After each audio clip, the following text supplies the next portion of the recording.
Bismillahirrahmanirrahim. Assalamualaikum warahmatullahi wabarakatuh. Alhamdulillahi wassalatu wassalamu ala rasulillah wa ala alihi wa ashabihi wa man tabi'ahum bi ihsanin ila yaumiddin, amma ba'd. Marilah kita awali dengan berdoa kepada Allah, mohon ilmu yang berkah dan manfaat. Bismillahirrahmanirrahim.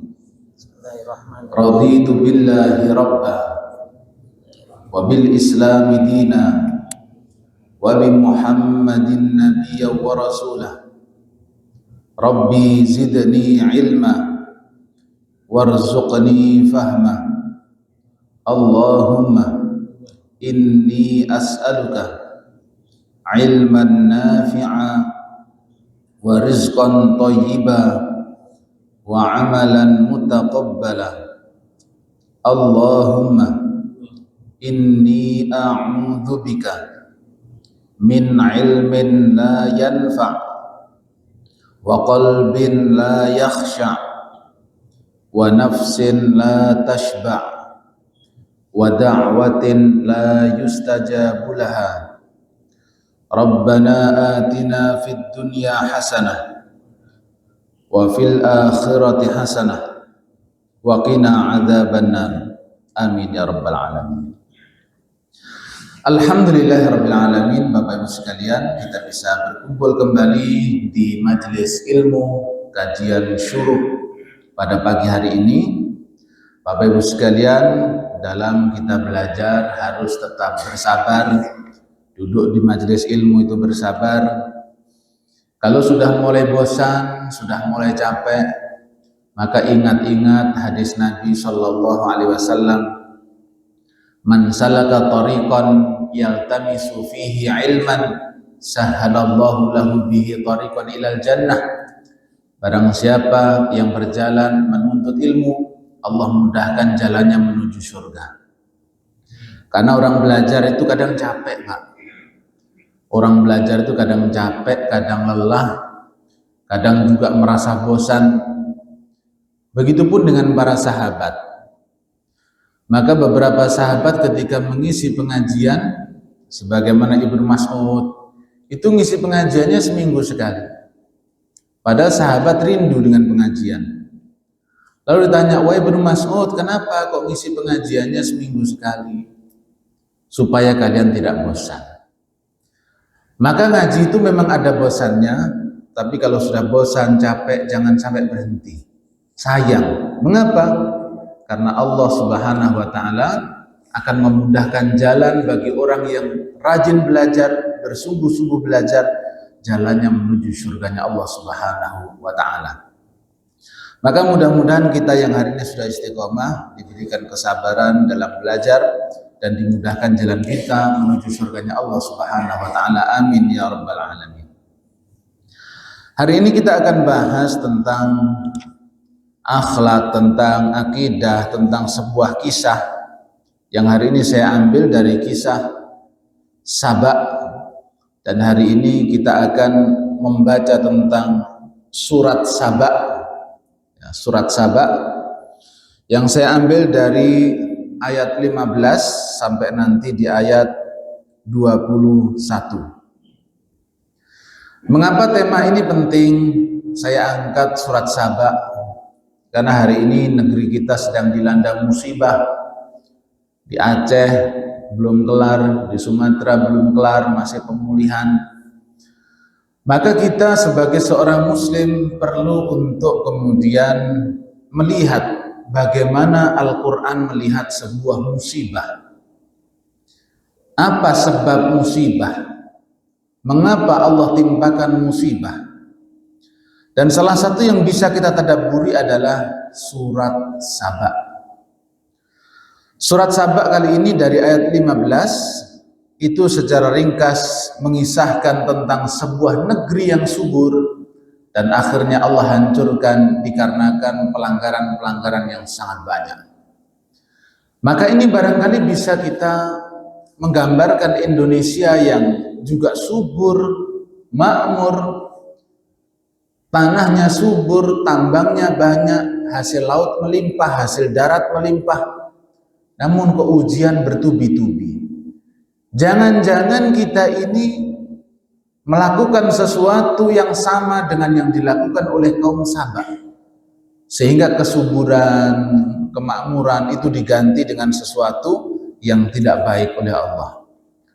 Maka marilah kita simak surat Saba dari ayat 15. Saya tilawah dulu beberapa ayat ini, kemudian nanti kita mulai pelajari isinya.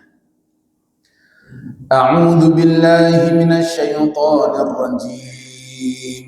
Bismillahirrahmanirrahim. Laqad kana li sab'in fi maskanihim ayah jannatani 'an yaminin wa shimal kulu min rizqi rabbikum washkuru lahu baldatun tayyibatun wa rabbun ghafur. Fa'a'radu fa'arsalna 'alaihim saylal 'arimi wa baddalnahum bijannatayhim jannataini dhawatai ukulin khamta jannataini dhawatai ukulin khamtin wa athlin wa syai'in min sidrin qalil dzalika jazainahum bima kafaru wa hal nujazi illa al-kafur وَجَعَلْنَا بَيْنَهُمْ وَبَيْنَ الْقُرَى الَّتِي بَارَكْنَا فِيهَا قُرًى ظَاهِرَةً وَقَدَّرْنَا فِيهَا السَّيْرَ سِيرُوا فِيهَا لَيَالِيَ وَأَيَّامًا آمِنِينَ فقالوا ربنا باعد بين أسفارنا وظلموا أنفسهم فجعلناهم أحاديث ومزقناهم كل ممزق إن في ذلك لآيات لكل صبار شكور وَلَقَدْ صَدَّقَ عَلَيْهِمْ إِبْلِيسُ ظَنَّهُ فَاتَّبَعُوهُ إِلَّا فَرِيقًا مِنَ الْمُؤْمِنِينَ وَمَا كَانَ لَهُ عَلَيْهِمْ مِنْ سُلْطَانٍ إِلَّا لِنَعْلَمَ مَنْ يُؤْمِنُ بِالْآخِرَةِ مِمَّنْ هُوَ مِنْهَا فِي شَكٍّ وَرَبُّكَ عَلَى كُلِّ شَيْءٍ حَفِيظٌ. Bismillahirrahmanirrahim. Laqad kana li sab'in fi maskanihim ayah. Sungguh bagi kaum Saba ada tanda kebesaran Allah di tempat kediaman mereka, yaitu dua buah kebun di sebelah kanan dan sebelah kiri. Kepada mereka dikatakan, makanlah olehmu dari rezeki yang dianugerahkan Tuhanmu dan bersyukurlah kepadanya. Negerimu adalah negeri yang baik dan nyaman, dan Tuhanmu adalah Tuhan yang Maha Pengampun. Hadirin yang dimuliakan Allah Subhanahu wa taala, negeri Saba ini negeri yang subur luar biasa. Di surat Saba ayat 15 digambarkan bahwa kesuburan negeri Saba itu sampai dijadikan sebuah penggambaran betapa nikmatnya hidup di negeri Saba. Sebuah negeri yang di sebelah kiri dan kanan ada kebun. Di mana-mana kebun yang luar biasa subur. Jannatani ayyamini wa shimal. Kanan kiri kebun. Maka ketika kita membayangkan negeri Saba, Sebenarnya di Indonesia ini juga tidak kalah dengan negeri Sabak. Beneran. Kalau negeri Sabak ini sebab kesuburannya adalah karena ada waduk, namanya Waduk Ma'rib.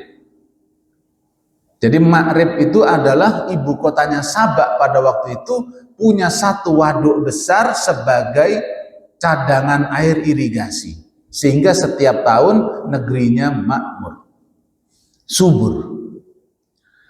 Waduknya di negeri Sabak itu satu, untuk mengairi pertanian di sekitar sana sehingga ribuan hektar tanah terairi dengan baik. Oleh sebab itu Allah menyebutkan kulu mir rizqi rabbikum, makanlah dari rezeki dari Allah. Jangan bergantung pada sebuah waduk, karena sesungguhnya yang membuat tanah itu subur adalah Allah Subhanahu wa taala. Washkuru lahu, dan bersyukurlah kepadanya. Baldatun thayyibatun wa rabbun ghafur. Ini sering kita dengar kata-kata ini, yaitu negeri yang baik, Tuhannya Maha Pengampun. Kalau sekarang kita lihat di Indonesia, maka kita akan mendapati negeri kita punya berapa waduk, Pak? Berapa waduk kita punya? Ada waduk Cirata, waduk Gajah Mungkur, waduk apalagi, banyak banget. Jadi negeri Sabak ini kalah karena dia baru punya satu waduk. Di Indonesia banyak waduk. Kalau negeri Sabak ini dikatakan jannatani ayyamini wa shimal, dari sisi kiri dan kanan ada sebuah kebun yang subur, maka di Indonesia tidak kalah suburnya. Bagi yang rekreasi ke tempat yang subur, contohnya misalkan di daerah Tawangmangu misalkan, bagaimana kalau kita ke Karanganyar, Tawangmangu, kita melihat sebelah kanan dan kiri suburnya luar biasa. Kalau pagi-pagi sayuran diangkut, wortel segar, kentang segar, sayuran segar, di pagi hari di Tawangmangu, sudah begitu udaranya sejuk, cenderung kedingin, terus di sana ngopi sambil makan pisang goreng, enak nggak Pak kira-kira? Jadi kapan Babul Jannah ini jamaahnya ke Tawangmangu? Rekreasi tadabbur alam, betapa negeri Indonesia itu luar biasa. Kalau kita ke arah Bandung, Ciwidey, Ranca Bali, kita akan mendapati di sana betapa pemandangan indahnya, hamparan stroberi, hamparan sayuran luar biasa. Kalau kita ke daerah Batu, daerah dingin sana juga, di sana Masya Allah luar biasa, ada kebun apel yang bermacam-macam warnanya itu. Kita ke wilayah Karawang, bagaimana kebun padi yang kanan kiri luar biasa luasnya. Maka Indonesia ini kesuburannya tidak kalah dengan negeri Sabak. Bandingkan kalau kita lagi umroh, kalau naiknya bis dari Mekah menuju Madinah itu, misalkan pakai bis, kita akan dapati gersang. Itu dari zaman Nabi ya begitu, sampai hari ini ya begitu. Tapi hari ini cenderung di daerah Arab semakin menghijau. Kalau Arab Saudi sudah menghijau, tanda kiamat sudah dekat. Dan sekarang pinggiran kota Mekah sudah banyak sekali kebun kayak di Indonesia. Curah hujan mulai tinggi, luar biasa. Maka kalau kita bayangkan dengan Makkah, Madinah, sepanjang perjalanan itu melihatnya adalah batu dan juga tumbuhan yang tidak dimakan manusia, maka kita di Indonesia ini jauh harus bersyukur kepada Allah. Sudah begitu, hutannya luas. Makanya orang Arab Saudi itu kalau di Indonesia, itu mereka senangnya luar biasa. Saya kuliah di Libya. Dulu ada dosen Arab Saudi datang ke Indonesia untuk pertama kali karena tugas ngajar di kampus.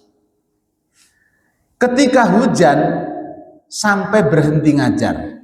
Mengapa? Mau lihat hujan. Di jendela gitu, Masya Allah. Menikmati hujan. Seminggu di Indonesia, kontrakannya banjir. Banjir. Jadi Indonesia subur. Kalau di negeri Sabak digambarkan dia punya satu bendungan, kemudian negeri sekitar Sabak itu subur, maka Indonesia jauh lebih subur daripada itu. Subur banget Indonesia itu. Hari ini kurma Indonesia nggak kalah dengan kurma Arab. Lihatlah kurma dari Lombok yang ikut kompetisi di Arab dan akhirnya menang karena rasanya lebih enak dari kurma di Arab. Itu kurma yang Lombok kemarin ikut kontes. Jadi suburnya luar biasa. Nah, kita akan lanjutkan. Bismillahirrahmanirrahim. Kanat Sabak muluku Yaman wa ahlaha. Adalah Sabak itu kerajaan di Yaman sana. Dan ini kembali kepada zaman sebelum Masehi. Jadi yang diceritakan oleh Allah di sini adalah zaman sebelum Masehi, yaitu sekitar di zamannya Nabi Sulaiman alaihissalam, di mana di sana ada Ratu Bilqis dan lain sebagainya itu. Wa kanatit tatabi'ah minhum kaum Tubba, termasuk dari bagian negeri Sabak. Dan Bilqis sahibu Sulaiman minhum, Ratu Bilqis bagian dari Ratu Sabak. Wa kanu fi ni'matin wa ghibtatin fi biladihim wa 'aishihim, adalah mereka berada dalam kenikmatan yang besar, kemakmuran di negaranya. Wattisa'i arzaqihim, melimpahnya rezeki mereka, wa zuru'ihim, dan pertanian mereka, wa thimarihim, dan banyaknya buah di negeri mereka. Wa ba'atsallahu ilaihimur rusula ta'muruhum an ya'kulu min rizqih, diutus nabi-nabi, diutus rasul-rasul kepada mereka untuk mengabarkan, untuk memberitahu bahwa mereka makan dari rezekinya Allah Subhanahu wa taala. Wa yashkuruhu, dan hendaknya mereka bersyukur dengan tauhid kepadanya, wa ibadati, dan ibadah kepadanya. Fakanu kadzalika masya Allah, adalah mereka melakukan itu semuanya sampai di waktu yang dikehendaki oleh Allah. Jadi ketika negerinya makmur, negerinya subur, diutus nabi itu tugasnya ternyata gak banyak. Syukurlah kepada Allah. Karena kalau sudah makmur itu lupa sama Allah. Perasaannya yang menjadikan negerinya subur itu ya bendungan itu. Makanya para nabi diutus, makanlah dari rezeki dari Allah. Rezeki itu dari Allah, bukan bergantung pada bendungan. Karena Saddu Ma'rib atau bendungan Ma'rib itu adalah sesuatu yang diagungkan waktu itu. Karena memang dia sebagai sebuah waduk yang bisa mengairi sawah-sawah mereka itu. Maka ketika itu diutus Nabi, makan itu dari rezeki Allah. Syukurnya kepada Allah dengan apa? Tauhid kepada Allah. Dan juga ibadahnya kepada Allah. Mengapa? Karena kaum Sabak itu pasang surut masalah akidah. Di zaman Ratu Bilqis nyembahnya matahari. Datang Nabi Sulaiman dakwah, akhirnya nyembah Allah. Pada akhirnya kembali nyembah matahari. Tuh. Jadi akidah itu kadang pasang surut. Kuat-kuatan, siapa yang kuat? Apakah orang yang dakwah Allah kemudian berkahi dakwahnya sehingga masyarakat ngikut, atau kemudian para da'inya kalah? Kalah dengan kondisi masyarakat, kalah dengan kebiasaan masyarakat, akhirnya da'inya pada minggir. Nah, di negeri Sabak ini begitu. Nabi diutus, wafat, diutus Nabi lagi, diutus Nabi lagi, diutus Nabi lagi, untuk mengingatkan agar bertauhid kepada Allah Subhanahu wa taala. Ya. Para sahabat bertanya kepada Nabi, "Ya Rasulullah, Sabak itu apa? Apakah dia nama daerah? Apa dia nama laki-laki? Apa dia nama perempuan? Siapa Sabak itu?" Pelajaran pentingnya, jadi pemimpin harus pinter. Ini Rasulullah ditanya langsung, Saba itu apa? Padahal negeri Saba itu kan Masya Allah jaraknya jauh dengan Nabi. Pengetahuan umum itu penting. Seorang Nabi, seorang pemimpin ditanya, Saba itu apa ya Rasulullah? Padahal Nabi juga nggak pernah ke Yaman. Nabi kan nggak pernah ke Yaman. Akhirnya Rasulullah menjawab, Bal huwa rajul. Saba itu nama laki-laki. Walada asyrah, punya anak keturunan itu 10. Yang 6 tinggal di Yaman, yang 4 hijrah ke negeri Syam. Tuh, pengetahuan Nabi itu internasional, Pak. Jadi sekalipun Nabi itu tinggalnya di Mekah, di Madinah, nggak keluar dari itu, tapi pengetahuannya internasional. Saba itu keturunannya yang 6 di Yaman, anak cucunya di Yaman, tapi yang 4 kabilah itu berada di Syam. Kemudian fa'amal yamaniyun, adapun yang tinggal di Yaman, famudhaj wa kindah wal azad wal ash'ariyun wa anmar wa himyar. Adapun yang tinggal di Syam, Judam, ya, Falakhm, Judam wa amilah wa ghassan. Rasulullah paham persebaran orang-orang dari kaum Saba. Ya. Jadi jemaah yang dimuliakan Allah Subhanahu wa taala, kita akan lihat gambaran betapa negeri Saba itu suburnya. Ya. Bismillahirrahmanirrahim. Wa kana min amris sad, adapun perkara bendungan, annahu kana al-ma' ya'tihi min baini jabalain, adalah air yang tiba dari gunung-gunung, air hujan, air tada hujan itu dibendung di antara 2 gunung, 2 bukit. Disitulah bendungan Ma'rib itu ada. Jadi bukan cuma bendungan biasa tapi gede, karena itu di antara 2 gunung. Airnya mengalir di situ, ditampung, kemudian untuk mengairi sawah-sawah. Itulah mereka bisa mengairi pohon-pohon mereka, pertanian mereka, bahkan saking suburnya digambarkan annal mar'ah kanat tamshi tahtal asjar wa ala ra'siha miktal aw zinbil wa huwa alladhi tukhtarfu fi thimar fayatasaqatu minal asjari fi dhalika ma yamla'uhu min ghairi an yahtaja ila kulfatin wala kitaf. Gambaran kesuburannya adalah kalau ada perempuan bawa wadah di atas kepalanya untuk panen itu, jalan saja itu wadahnya bisa penuh. Mengapa? Karena banyak buah-buahan yang matang. Jadi nggak butuh repot. Ya. Dan itu bisa kita dapati kalau begini di tempat-tempat yang banyak buahnya. Kita akan paham. Saya sendiri kan di Banyuwangi nanam jeruk.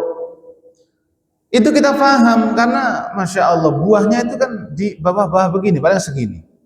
Ya, nggak tinggi-tinggi amat. Kita bisa metik sesuka hati. Satu pohon bisa kita taksir, oh ini satu pohon ini ada sekitar 50 kilo ini, oh satu pohon ini ada 1 kintal ada ini, kita bisa taksir itu. Ya. Dan juga disebutkan ya, bahwa annahu lam yakun bi baladihim syai'un minad dzubab walal ba'ud walal baraghis. Di negeri Saba itu tidak ada lalat, tidak ada nyamuk, tidak ada kutu, wala syai'un minal hawam, tidak ada hama. Ya, bayangkan negeri bersihnya kayak apa. Tidak ada kutu, tidak ada lalat, tidak ada nyamuk, tidak ada hama. Mengapa demikian? Mengapa bisa demikian? Wadzalika li'tidalil hawa, karena saking bersihnya udara. Wasihatil mizaj, bersihnya lingkungan, wa inayatullahi bihim, dan karena memang Allah berkehendak untuk memelihara negeri Saba.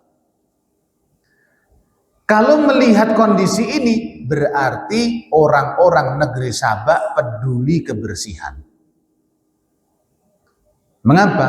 karena nggak ada lalat, nggak ada kutu, nggak ada apa, peduli kebersihan. Bandingkan dengan di Depok, Pak. Negeri Sabak bandingin sama Depok.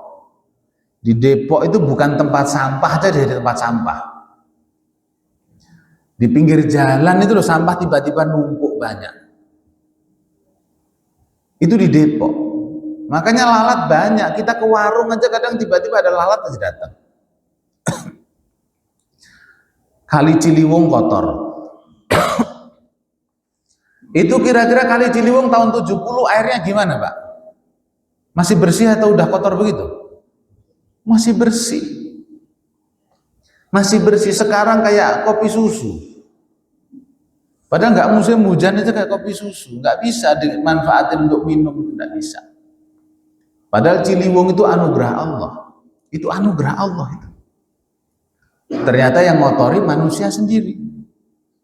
Yang setelahnya Ciliwung, kalau dari Margonda yang setelah Ciliwung kali apa itu? Kan ada satunya Ciliwung, satunya ada kali apa itu?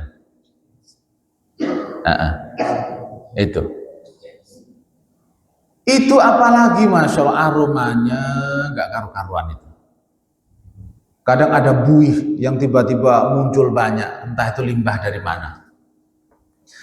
Tapi yang jelas begitulah. Berarti kita dari negeri Sabak sudah beda. Orang-orang Sabak itu peduli kebersihan. Makanya nggak heran negeri Sabak itu makmur, airnya bersih, semuanya tersedia dengan bagus. Ya. Tapi kemudian di ayat yang selanjutnya, fa'aradu fa'arsalna 'alaihim saylal 'arim wa baddalnahum bi jannatayhim jannatayn dawatay ukulin khamtin wa athlin wa syai'in min sidrin qalil. Nikmat yang besar itu pada akhirnya setelah generasi ke generasi ke generasi yang akhir menjadi pribadi-pribadi yang jauh dari Allah. Karena orang-orang Sabak ini negerinya makmur bertahan ribuan tahun. Ribuan tahun itu banyak umur sudah. Kakek nenek meninggal diganti dengan anak-anak, diganti dengan cucu-cucu, diganti dengan cicit. Pada akhirnya ketika generasi kesekian menjadi pribadi yang tidak menyembah Allah lagi. Maka itu pentingnya kita regenerasi, bagaimana iman itu diajarkan kepada anak keturunan. Nenek moyangnya orang Sabak ini orang bagus, orang bertauhid. Giliran tiba ke anak cucu menjadi pribadi yang jauh dari Allah. Maka kita hari ini harus koreksi diri. Kita ini seorang orang tua yang hari ini alhamdulillah ke masjid. Pertanyaannya, ada atau tidak keluarga kita yang masih belum sholat? Ada atau tidak anak kita yang belum sholat? Kalau ada, barangkali nikmat yang kita rasakan tidak dirasakan anak cucu kita. Nah, kalau masih ada anak cucu kok nggak sholat di rumah, padahal kakek nenek bapak ibunya rajin ke masjid, hati-hati. Dulu kaum Sabak hancurnya begitu. Dulu kaum Sabak hancurnya begitu. Kakek neneknya bertakwa, bapaknya bertakwa, giliran tumbuh ke anak cucu cicit menjadi berubah. Fa'aradu, ya. Fa'aradu, mereka berpaling dari apa? An tauhidillah wa ibadatihi wa syukrihi ala ma an'ama alaihim. Mereka pada akhirnya berpaling dari apa? Dari tauhid, dari nyembah Allah menuju nyembah yang lain. Wa ibadatihi, berpaling dari ibadah. Ibadah nggak mau, sholat nggak mau, zikir nggak mau. Wa syukrihi, berpaling dari syukur. Syukur juga nggak mau. Ngapain saya bersyukur kepada Allah? Ini kan karena berkahnya teknologi. Ini subur begini kan karena teknologi. Nah itulah. Kalau sudah kaya, sudah makmur, akhirnya kekayaan itu sudah nggak dinisbatkan kepada Allah. Syukurnya sudah nggak kepada Allah lagi. Nah ini di Indonesia, masyarakatnya rajin bersyukur Pak, tapi kadang salah alamat. Laut selatan hasil ikannya bagus. Tapi setahun sekali mereka juga rajin syukuran, tapi syukurannya ngelarung kepala kerbau. Itu bersyukur, tapi salah alamat. Dia ngasih sesajen kepada penunggu laut selatan. Siapa kira-kira itu? Nyi Roro Kidul. Kalau laut utara kan Roro Lor. Coba kita ini pandai bersyukur, sebenarnya masyarakatnya cuma butuh kemudian dibimbing. Acara syukuran laut, saya kasih tahu agendanya Pak ya, agenda syukuran laut ini, betapa orang Indonesia pandai bersyukur. Dimulai dengan tilawah Quran, Yasin, Tahlil, Istighosah. Hari kedua ngelarung sesaji kepala kerbau. Hari ketiga dan selanjutnya dangdutan. Seru kan? Ya ada ngajinya, ya ada larung sesajinya, ya ada dangdutnya. Ya itu yang terjadi. Saya lihat liputan contohnya di Jawa Tengah. Yang sini Jawa Tengah jangan tersinggung. Ya, jangan tersinggung karena banyak orang Jawa Tengah juga sini. Ada bikin gunungan. Terus gunungan apa aja? Gunungan ketupat, gunungan apa, gunungan. Pada akhirnya kan dilempar-lempar kadang. Mubadir. Syukurannya bagus, tapi mubadirnya itu nggak sesuai dengan syukur itu sendiri. Ya, hasil panen dilempar-lempar dan lain sebagainya. Nggak sesuai dengan nilai syukur. Karena waktunya panen dan sesuai kok malah ada yang dibuang-buang. Berarti syukur, dia syukur kepada Allah tapi ada sesuatu yang bertentangan dengan nilai syukur itu sendiri. Ya, macam-macamnya lah ya. Ketika penduduk Sabak itu sudah tauhidnya melenceng, ibadahnya melenceng, syukurnya melenceng, maka Allah Subhanahu wa taala gencar untuk memperbanyak mengutus para rasul. Berapa yang diutus? Ya, berapa yang diutus? Ba'atsallahu ilaihim 13 nabiyan. Allah mengutus kepada mereka 13 nabi. Wa qala Suddi, dalam riwayat lain disebutkan arsalallahu ilaihim 12 nabi. Diutus 12.000 nabi. Tapi kalau 12.000 nabi juga nggak heran karena jumlah nabi itu totalnya 124.000.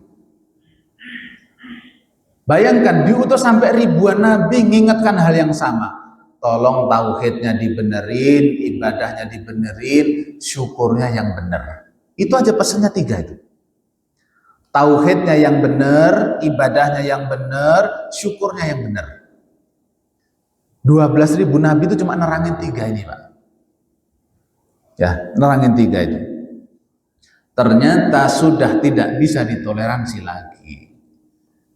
Nabinya segitu banyak itu kalah dengan kebiasaan orang negeri Sabak yang sudah terlanjur nyembah matahari. Mereka itu tidak mau lagi ibadah kepada Allah. Fa'arsalna 'alaihim sailal 'arim. Akhirnya diutus oleh Allah banjir bandang. Ini sekarang banjir di Indonesia ini. Sebabnya apa? Di negeri Sabak itu dosa. Negeri Sabak hancur itu karena dosa. Ya, akhirnya diutus banjir oleh Allah. Bahkan tadi malam saya dapat video di Guci sana yang pemandian air panas itu. Sekarang juga banjir. Kalau di Sumatera itu gelondongan kayu di Guci tadi malam yang jatuh itu apa namanya selang air panas itu. Pipa itu. Pipanya rontok semuanya dari gunung. Diuji banjir dan lain sebagainya semuanya longsor. Inilah negeri Sabak diuji dengan banjir. Sebab apa? Tidak bersyukur, akidahnya melenceng, ibadahnya melenceng. Itu kalau versi Quran. Tapi kalau versinya sekarang, ya itu kan memang alam saja. Ya itu kan memang hujan deras. Itu kan curah hujan tinggi. Allahnya itu hilang. Makanya hati-hati. Memang kadang pengetahuan modern begitu. Kalau disangkut pautkan dengan Allah marah. Itu mah karena banyak maksiat. Nggak ada hubungannya maksiat mah. Itu memang kejadian alam, itu kan memang banjir.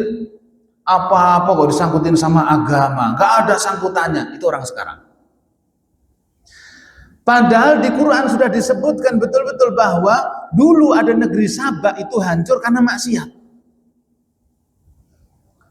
Teknologinya sudah canggih waktu itu. Nah, teknologinya canggih. Apa yang menyebabkan bendungan itu jebol? Bendungan yang begitu kuat itu, yang menahan air sampai ribuan tahun. Disebutkan beberapa hal. Yang pertama memang usia bendungan yang sudah tua. Arsitekturnya yang barangkali bangunan itu ada kesalahan bangun dan lain sebagainya. Ada pula riwayat yang menyebutkan bendungan itu pada akhirnya digrogotin tikus sehingga terjadi erosi. Kan air itu kalau ada celah sedikit, akhirnya airnya itu kan ngalir dari sedikit erosi. Ya, digrogotin tikus sehingga bendungan itu menjadi ambiar semuanya. Ya, kita mungkin bisa membayangkan zaman itu ya mungkin bendungan itu ya tanah saja yang dibikin sedemikian rupa, pada akhirnya erosi dan jebol, semua negeri Sabak hancur. Ya, apapun yang terjadi, sebabnya apa, yaitu Allah yang tahu. Tapi yang jelas disebutkan bahwa bendungan itu pada akhirnya hancur sehancur-hancurnya. Kemudian Allah sampaikan wabaddalnahum bijannataihim jannataini dawatai ukulin khamr wa asl wa syai'in min sidrin qalil. Setelah kehancuran negeri Sabak karena banjir, lalu kemudian kebun-kebun yang subur itu habis total. Benihnya saja hilang. Sehingga setelah kehancuran negeri Sabak, yang tumbuh di negeri Sabak tanaman yang tidak berbuah, atau tanaman yang berbuah tapi pahit, tidak enak dimakan. Atau ada buah yang tumbuh enak dimakan, yaitu buah bidara. Bidara itu kan ada buahnya kayak apel tuh, bisa dimakan, tapi itu pun sedikit. Itulah yang menyebabkan orang Sabak pada akhirnya pergi berpencar sampai ke negeri Syam dan lain sebagainya. Ya. Jadi kita lihat bahwa ternyata sabab mereka itu dihancurkan oleh Allah adalah karena kekufuran mereka. Ya, kekufuran mereka. Dari mana kita dapatkan kesimpulan itu? Allah sendiri yang memberitahu. Dzalika jazainahum bima kafaru wa hal nujazi illal kafur. Kehancuran negeri Sabak yang demikian itu karena kami memberi balasan kepada orang-orang yang kufur, dan tidaklah kami membalas kecuali karena kekufuran. Allah sendiri yang sebutkan kok. Ini bukan sekedar kesimpulan dari saya, tidak. Ini kesimpulan dari Allah. Dzalika jazainahum bima kafaru. Itu sebabnya itu kufur. Dan tidaklah kami menghukum kecuali karena kekufuran, kufur nikmat. Ya, kufur nikmat. Nah, apa kufur nikmat mereka itu, gambaran kufur nikmatnya? Jadi kan mereka kufur nikmat. Apa sih gambaran kufur nikmat mereka? Dijelaskan oleh Allah. Dijelaskan oleh Allah. Dan itu kufurnya itu ucapan. Ucapan, perbuatan. Ya. Kalau ucapan ini, ya. Faqalu rabbana ba'id baina asfarina wa dhalamu anfusahum faj'alnahum ahaditha wa mazzaqnahum kulla mumazzaq. Mereka mengatakan, ya Allah, jauhkan perjalanan kami. Ya Allah, jauhkan perjalanan kami, dan berarti mereka mendolimi diri mereka sendiri. Mengapa kok mereka mengatakan jauhkan perjalanan kami? Karena mereka bosan dengan kenyamanan.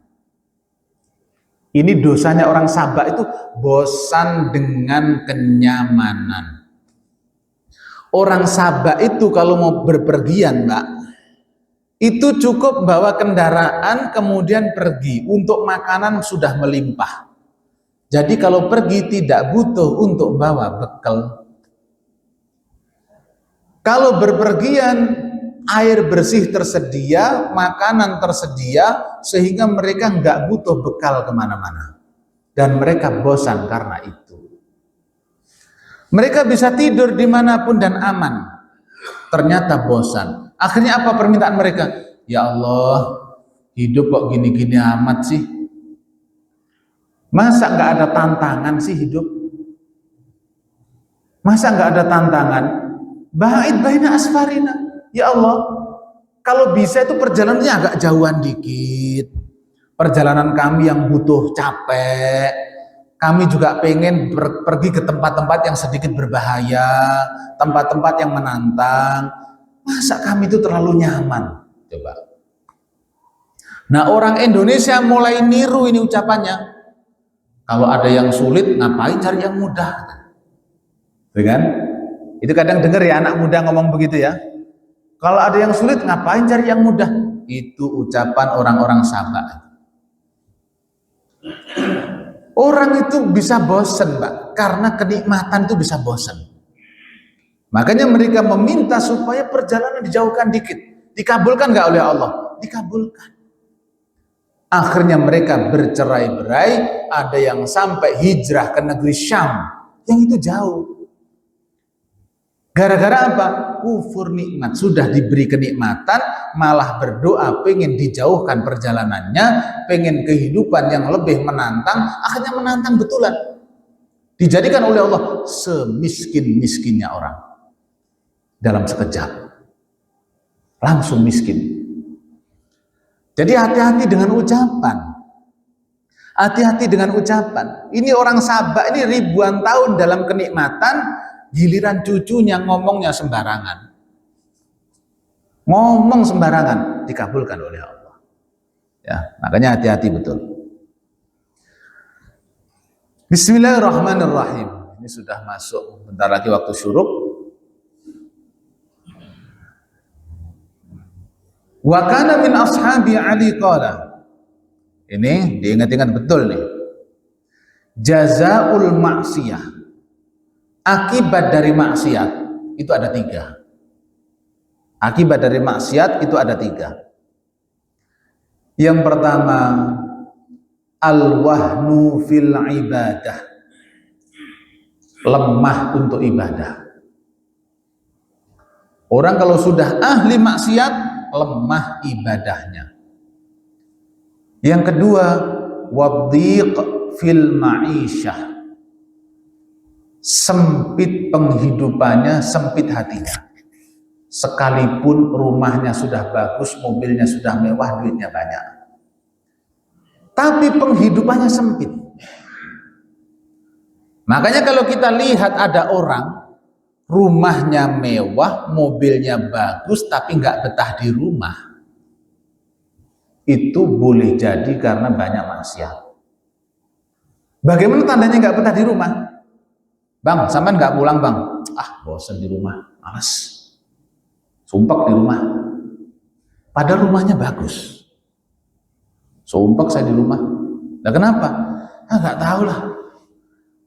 Makanya keluar rumah mulu. Kenapa? Bosan, sumpek. Padahal kalau kita lihat kehidupan Rasulullah itu kalau kegiatannya sudah selesai langsung pulang. Mengapa? Rindu dengan rumah. Tapi ada orang yang nggak betah di rumah, padahal rumahnya itu bagus. Nah, itu boleh jadi karena banyaknya maksiat. Yang ketiga, watta'assuru fil ladzah. Sulit menikmati sesuatu. Hatinya itu sulit menikmati sesuatu. Disampaikan wakila wa matta'assuru fil ladzah. Apa yang dimaksud sulit menikmati sesuatu? Qala la yusadifu ladzata halalan illa ja'ahu man yunaghisahu iyyah. Tidaklah datang rezeki yang halal kecuali nanti akan datang sesuatu yang bisa mengikis nikmatnya. Orang sudah punya istri yang halal, itu kadang masih mikir selingkuh. Ada atau enggak orang begitu, Pak? Ada atau tidak? Sudah punya pasangan halal, tapi mikirnya itu justru pasangan yang lain. Itu sebabnya adalah maksiat. Di rumah sudah punya istri tapi masih suka nyari di luar. Itu sebab maksiat. Tidak bisa menikmati perkara halal. Gajinya sudah gede. Ketika nerima gaji, yang dipikir bukan gajinya itu. Tapi bagaimana dia kemudian bisa ngambil sesuatu yang lain.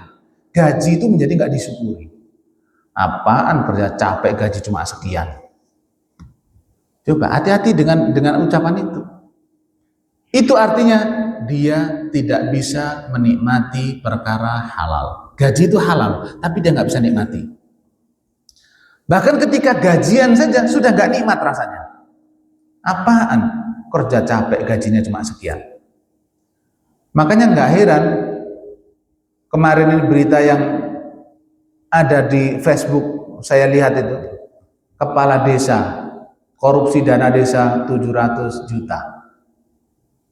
Ditagih duitnya habis, katanya untuk kebutuhan sehari-hari. Ya Allah, begitulah. Makanya kades-kades banyak demo itu nggak tahu karena apa itu kira-kira.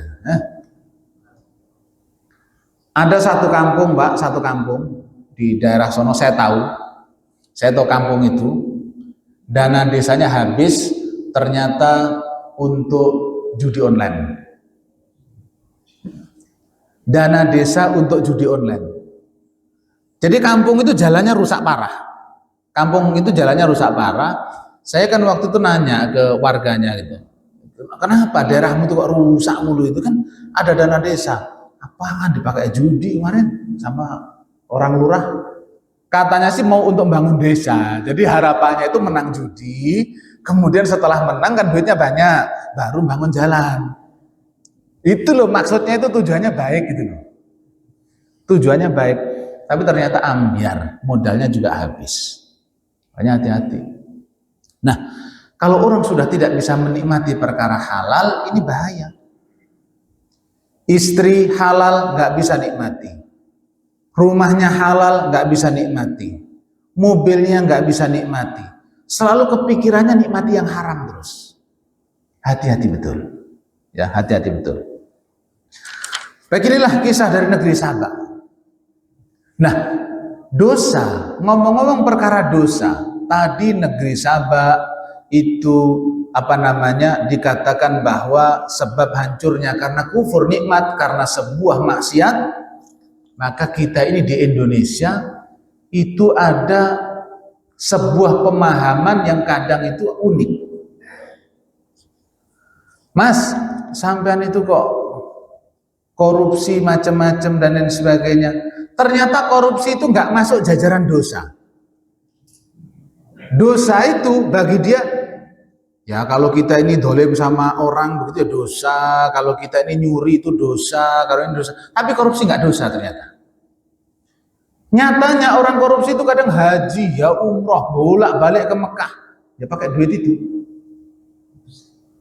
Perasaannya judi itu nggak haram. Yang rusak, kalau yang tadi kan disebutkan bahwa yang merusak bendungan itu kan tikus. Yang merusak hutan Sumatera itu kira-kira apa, Pak? Apa tikus juga kali? Pakai dasi tapi. Sama tikusnya loh. Tapi nggak ngerasa dosa itu masalahnya. Bencananya belum selesai, babat hutannya tetap lanjut. Coba di mana otaknya itu? Dan nggak merasa dosa. Jadi kalau hari ini kita melihat Indonesia, semua kehancuran itu dosa, Pak. Tapi dosanya itu bukan kayak ninggal sholat, dosanya kayak nggak ngaji, bukan itu. Tapi dosa lingkungan. Merusak lingkungan yang sudah bagus dirusak. Merusak lingkungan itu dosa. Dhaharal fasadu fil barri wal bahri bima kasabat aydin nas liyudhiqahum ba'dal ladzi 'amilu la'allahum yarji'un. Kerusakan di darat, kerusakan di laut itu tidak lain karena ulah manusia. Kalau musibah sudah datang, itu tidak lain agar manusia merasakan sedikit dari apa yang mereka kerjakan, agar mereka mau kembali ke jalan yang benar. Tuh lihat, Allah itu detail loh. Rusaknya laut, rusaknya darat karena ulah manusia. Kalau musibah datang, itu memang Allah menyengaja agar manusia merasakan akibat perbuatannya. Supaya apa? La'allahum yarji'un, supaya kembali tobat. Jadi musibah itu supaya tobat. Tapi kalau nggak tobat tetap dibabat, ya tetap rusak. Akan tambah rusak. Surat Ar-Rum ayat 41. Jadi kalau musibah yang datang, kemudian kita nggak merasa itu karena sebab ulah manusia karena dosa, salah besar. Itu kan illegal logging, pembalakan liar. Itu dosa besar, boleh jadi dosanya lebih besar dari meninggalkan sholat. Mengapa? Meninggalkan sholat itu hubungannya hanya dia dengan Allah saja, nggak merugikan orang. Tapi pembalakan liar, lihatlah akibatnya. Ribuan nyawa melayang, ribuan orang mengungsi, ribuan orang kehilangan tempat tinggal, kehilangan harta benda. Jadi dosanya lebih besar dari sholat. Meninggalkan sholat. Meninggalkan sholat hubungnya dia dengan Allah, nggak ada zalimnya dengan orang. Tapi membalak liar, itu bahkan masjid tempat sholat saja hancur gara-gara dia. Maka hati-hati dengan orang yang merusak lingkungan, itulah juga yang menjadi penyebab negeri Sabak hancur. Keserakahan, tidak mau bersyukur, akidahnya rusak, ibadahnya rusak, akhirnya hancurlah negeri Sabak. Jadi kalau orang Indonesia mengatakan jangan dikit-dikit disangkutkan dengan agama, jangan dikit-dikit disangkutkan dengan dosa, musibah-musibah saja, nggak ada hubungannya dengan dosa, salah besar. Karena orang yang mengatakan begitu, itu dalam pikirannya dosa itu cuma meninggal sholat, mencuri, zina, kemudian mabuk. Di pikirannya hanya itu. Dia tidak membayangkan bahwa membalak hutan itu dosa besar. Jadi orang yang mengatakan begitu itu ya harus tobat juga dia. Ya. Begitulah ya. Jadi malah ada orang besar tuh mengatakan, ngapain kita harus jaga alam kita? Ngapain kita harus jaga alam kita? Negara maju itu kan juga dulu begini juga. Sekarang jadi maju. Jadi maksudnya kita menghabiskan hutan itu demi kemajuan katanya. Ya kemajuan yang balak itu. Ya, ini bentar lagi mati orangnya. Gimana kalau orangnya meninggal bentar lagi? Tanggung jawabnya besar.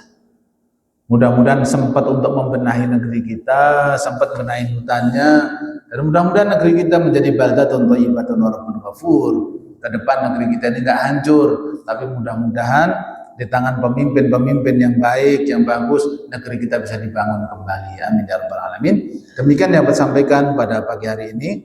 Kurang lebihnya mohon maaf. Ada pertanyaan atau langsung? Monggo. Kalau ada yang mau bertanya, monggo silahkan.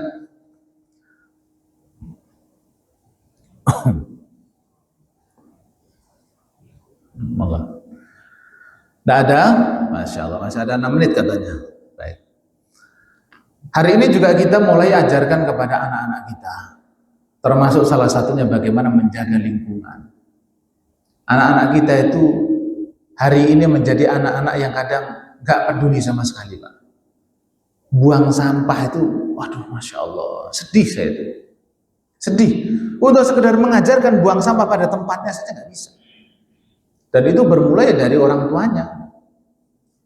Saya itu kadang lihat bawa motor begitu ada sampah, tahu-tahu dilempar dari motor gitu aja. Itu mau saya kejar kok ya dia ngebut. Ya kan? Maksud saya itu kalau ketangkep mau saya suruh bawa lagi gitu. Bawa lagi tuh sampahnya tuh. Jadi saya itu heran gitu. Padahal bayar iuran uang sampah itu kan nggak mahal kan? Kan nggak mahal. Tapi ya begitulah, mengherankan sekali. Maka mudah-mudahan kita ini bisa memulai dari rumah kita, termasuk peduli lingkungan dari rumah masing-masing. Anak-anak diajarkan cara buang sampah yang benar, ditegur benar kalau salah itu ditegur. Buang sampahnya bagaimana, termasuk diajarkan cinta tanaman, Pak. Hari ini anak-anak kita itu jangan unik betul zaman sekarang. Sekarang itu mangga-mangga yang berbuah itu juga utuh loh Pak, heran saya. Dulu zaman kita kecil kalau ada buah mangga, begitu kira-kira utuh nggak sama anak-anak ini? Nggak utuh Pak. Sekarang itu buah mangga, Masya Allah utuh semuanya, nggak ada orang peduli sama itu. Kalau zaman dulu mangganya masih mentah saja, bawain garam. Habis tuh mangga mentah tuh. Sekarang itu di Depok ini saya lihat dimakanin codot di mana-mana. Yang punya pohon juga nggak ngurus, anak-anak muda nggak tertarik, anak-anak kecil juga nggak tertarik, nggak cinta tanaman gitu. Kepedulian terhadap tanaman itu juga nggak ada. Nah, ini kita tumbuhkan kembali. Ayo nak kita rawat tanaman. Ya. Anak saya itu punya biji apa begitu, Bi, nanti kita tanam ya. Gitu. Tadi malam makan anggur, bijinya dikumpulin sama dia. Bi, ini ditanam ya? Ya besok kita tanam. Tumbuhkan sama enggak kan kita nggak tahu juga. Wong benih sekarang ditanam itu sulit. Ya. Kemarin punya bibit durian, habis makan, Bi ditanam, sekarang udah tumbuh, gitu kan. Nggak apa-apa, supaya penghijauan nanti. Baik demikian dapat sampaikan, kurang lebihnya mohon maaf.